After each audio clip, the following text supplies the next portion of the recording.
കണ്ണൂർ നഗരത്തിൽ കനത്ത മഴയിൽ കെട്ടിടം ഇടിഞ്ഞു വീണു. വൈദ്യുതി ലൈനിന് മുകളിലേക്കാണ് കെട്ടിടം ഇടിഞ്ഞു വീണത്. നിഖിൽ അളവൂർ ഈ വാർത്തയുടെ വിശദാംശങ്ങളുമായി ചേരുന്നുണ്ട്. നിഖിൽ, വടക്കൻ കേരളത്തിലെ കനത്ത മഴ ഇങ്ങനെയുള്ള ഓരോ റിപ്പോർട്ടുകളും അവിടെ നിന്ന് വരാൻ കാരണമായിട്ടുണ്ട്. എന്താണ് ഈ കാര്യത്തിൽ സംഭവിച്ചത്? എവിടെയാണ് ഈ അപകടം? ഹർഷൻ, കണ്ണൂർ നഗരത്തിൽ തന്നെ തളാപ്പിലാണ് ഇത്തരത്തിൽ ഒരു പഴയ കെട്ടിടം ഇടിഞ്ഞ് റോഡിലേക്ക് വീണിരിക്കുന്നത്. നമുക്ക് ദൃശ്യങ്ങൾ കാണാം. ഈ രാവിലെ സമയത്ത് നിരവധി ഓട്ടോറിക്ഷകളും ഇരുചക്ര വാഹനങ്ങളും ഒക്കെ കടന്നു പോകുന്ന ഒരു റോഡാണ്. മാത്രമല്ല ആളുകൾ നടന്നു വരുന്ന ഒരു റോഡ് കൂടിയാണ്. DCC ഓഫീസിൻ്റെയും DC ഓഫീസിൻ്റെയും ഒക്കെ അടുത്തായിട്ടുള്ള റോഡാണ്. ആ റോഡിന് സമീപത്തുള്ള പഴയ കെട്ടിടമാണ് ഈ കനത്ത മഴയെ തുടർന്ന് ഇടിഞ്ഞു വീണത്. അവിടെ മതിലുണ്ടായിരുന്നു. ആ മതിൽ ഉൾപ്പെടെയാണ് ഇടിഞ്ഞ് പൂർണ്ണമായും അതിൻ്റെ കല്ലുകളും മറ്റും ഈ റോഡിലേക്ക് വീണിരിക്കുന്നത് കാണാം. ഏറ്റവും പ്രധാനപ്പെട്ട കാര്യം, ഈ കെട്ടിടം ഇടിഞ്ഞ് വീണത് ഇതുവഴി കടന്നു പോകുന്ന വൈദ്യുതി ലൈനിന് മുകളിലേക്കായിരുന്നു. വൈദ്യുതി ലൈൻ, ഒപ്പം തന്നെ ഈ മറ്റ് കേബിളുകളൊക്കെ ഉണ്ടായിരുന്നു, അതിന് മുകളിലേക്കാണ് വീണത്. ഏതായാലും KCBയുടെ ഉദ്യോഗസ്ഥരെത്തി ഇപ്പോൾ ആ വൈദ്യുത ബന്ധം വിച്ഛേദിച്ച് ആ ലൈൻ അവിടെ നിന്ന് കട്ട് ചെയ്ത് മാറ്റിയിട്ടുണ്ട്.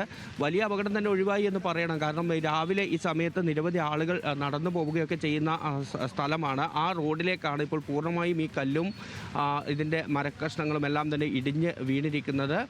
ഒരു 20-25 മിനിറ്റ് മുൻപാണ് ഇത്തരത്തിലൊരു അപകടം നടന്നിരിക്കുന്നത്. കണ്ണൂർ ജില്ലയിൽ ഇന്ന് റെഡ് അലേർട്ടാണ്. ശക്തമായ മഴ ഉണ്ടാകുമെന്ന മുന്നറിയിപ്പ് നേരത്തെ തന്നെ ഉണ്ട്.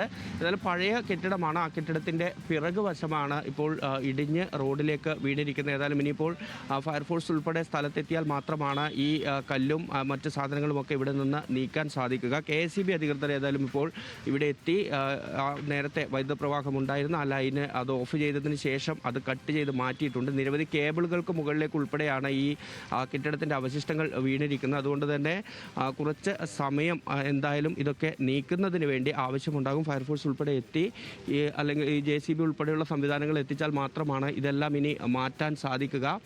നമുക്ക് ഒരുപക്ഷെ ദൃശ്യങ്ങളിലേക്ക് പോയാൽ ആ കെട്ടിടത്തിൻ്റെ പൂർണ്ണമായും തന്നെ തകർന്ന് വീണിട്ടുണ്ട്. അവിടെ ഉണ്ടായിരുന്ന മോട്ടോറാണെന്ന് തോന്നുന്നു. അത് അങ്ങനെയുള്ള ചില വസ്തുക്കളൊക്കെ താഴേക്ക് പതിച്ചിട്ടുണ്ട്. ആ കെട്ടിടത്തിൻ്റെ മേൽക്കൂര ഉൾപ്പെടെ പൂർണ്ണമായും തകർന്ന് താഴേക്ക് വീഴുകയായിരുന്നു. ഒരു 20 മീറ്ററോളം നീളത്തിൽ ഈ കെട്ടിടത്തിൻ്റെ മതിൽ പൂർണ്ണമായും തകർന്ന് വീണിട്ടുണ്ട്.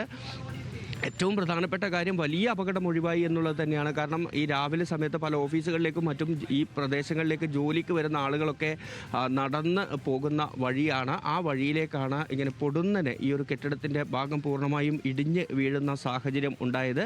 ഇനിയിപ്പോൾ ഇതൊക്കെ മാറ്റി ഗതാഗതം പുനഃസ്ഥാപിക്കേണ്ടതുണ്ട്. ഏതായാലും വലിയ അപകടം ഒഴിവായി എന്ന് തന്നെ നമുക്ക് ഇപ്പോൾ പറയാം.